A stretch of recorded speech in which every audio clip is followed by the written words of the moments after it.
The Reality of Recovery in Alberta, Physio Edition. Welcome to Ask Giri, the Physio Show, Season 6 and Episode 8. I am Giri Srinivasan, your registered physical therapist. What is the invisible battle of physiotherapy in Alberta? Every day across Alberta, thousands of people wake up fighting invisible battles. Battles against pain, dizziness, injury, and the fear of losing independence. And standing beside them are physiotherapists. But behind every recovery story lies something people rarely see. That's the invisible battle of physical therapy itself. What is the challenge here? What is the systemic challenge? Physiotherapy in Alberta exists inside a complex ecosystem. We work with Workmen Compensation Board and their claims. We work with several motor vehicle accident insurance companies and their claims. And also we work with a lot of disability insurance companies and their claims and their programs. These systems are meant to support recovery, and they do. But clinics across Alberta feel the constant squeeze. Lower reimbursements, cost cutting, rising operational costs for us to keep our clinics open and pay our staff, and mountains of paperwork just to keep the doors open. Everybody needs a report or everybody needs a phone call to discuss, and we only have 24 hours a day. Do we treat patients or take care of all these things, right? We have to balance that. Too often, the healthcare system treats physiotherapy as a cost to be minimized instead of a value to be maximized. Let me share a small patient story, a real patient story.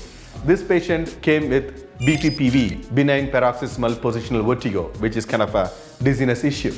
This patient arrives in our clinic dizzy, frightened, unable to stand without the world spinning around her.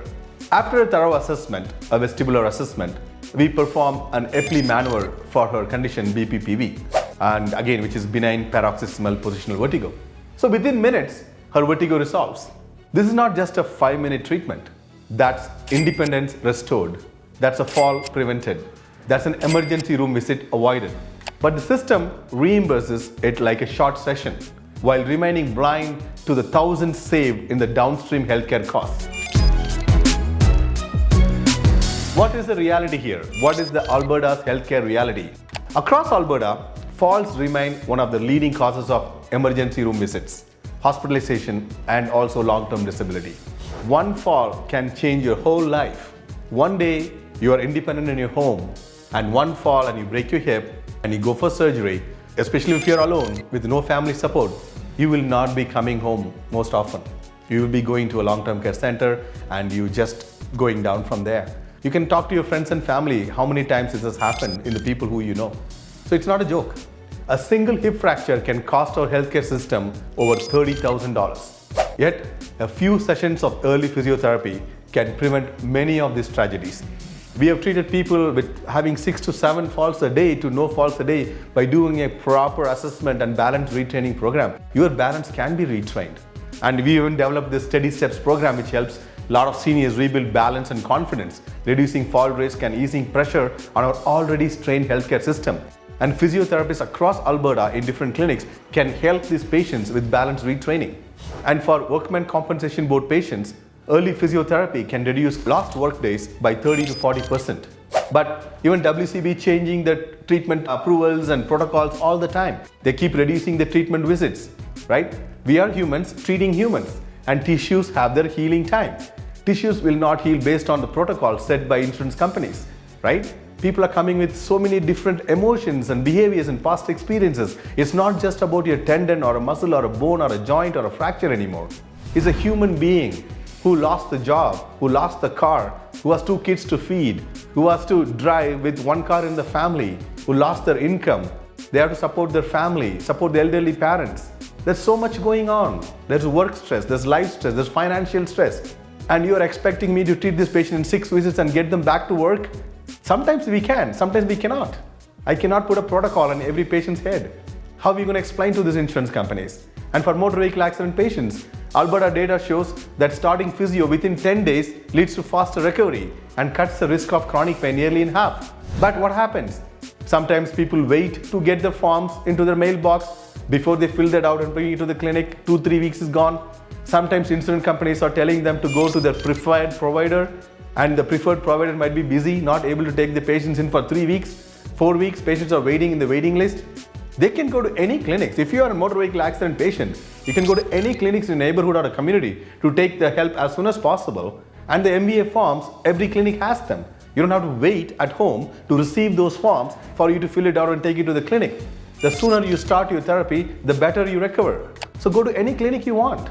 Nobody can dictate you to where to go. It's your decision to where to go, which clinic to choose. And your insurance company has no right in telling you where to go. Even though they like it to, but you don't have to listen. You can go wherever you want. So these are the challenges. Another big challenge I want to say, because I'm also a neurological therapist, physiotherapist, and also I do orthopedics, the mental health issues and the FND crisis happening in Alberta right now. Because before COVID, I used to see like maybe 2 or 3 teens in a year with anxiety, depression, and FND diagnosis, functional neurological disorder. But now I see 5-6 a week. Since COVID, we are seeing more teens and young adults facing anxiety, depression, and chronic stress and functional neurological disorders diagnosis.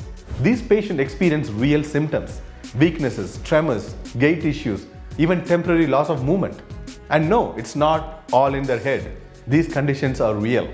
We understand this condition much better now than before. They are disabling and they are deeply human. So, across Alberta, we are specialized physiotherapy clinics and physiotherapists who kind of built a specialized FND and cognitive functional therapy program combining movement retraining, education, mindfulness, and emotional support. Working alongside physicians, psychologists, and occupational therapists, we have helped many young people return to school, sports, and daily life. Imagine a kid who's suffering, how much stress is on the parents and the system. Because healthcare is not just about treating conditions, it's about healing people. We like to provide healthcare, not sick care. How do we fix the system? How do we make this invisible visible? We collect data. We track outcomes. Yes, you might be asking, we are already so busy seeing patients and doing chart notes, you want me to do more work? Sometimes we have to. We have to collect the data because we can prove with evidence that physiotherapy is just not effective, it's cost effective. Every time a worker returns faster to work, every time a senior avoids a fall, every time a teen with FND walks again and go back to school and start studying again, we are not just saving dollars, we are restoring dignity, independence, and hope. Our fight is not for higher pay, it's for recognition. Recognition that physiotherapists are essential to Alberta's healthcare's future. To patients, your progress is our proof. To insurers and policymakers, every dollar invested in physiotherapy saves many more in future healthcare costs. And to my fellow physiotherapists out there, all over Alberta and Canada, keep sharing your outcomes and your stories. That's very important. Data moves systems and stories move hearts. We are the quiet guardians of recovery, the architects of mobility, the invisible force keeping Alberta upright, one patient at a time. This is our invisible battle. Not for more money, but for visibility, value, and validation. So, at physiotherapy clinics across Alberta, we are not just treating injuries. We are building a healthier Alberta, one step at a time. If you like this message, please share and subscribe to our channel and share it with your friends. And please take some time to document your data and to share your story among the residents of Alberta so they can understand the importance of physiotherapy and the invisible battle we go through. Thank you for listening, and then I'll see you in the next episode. Bye.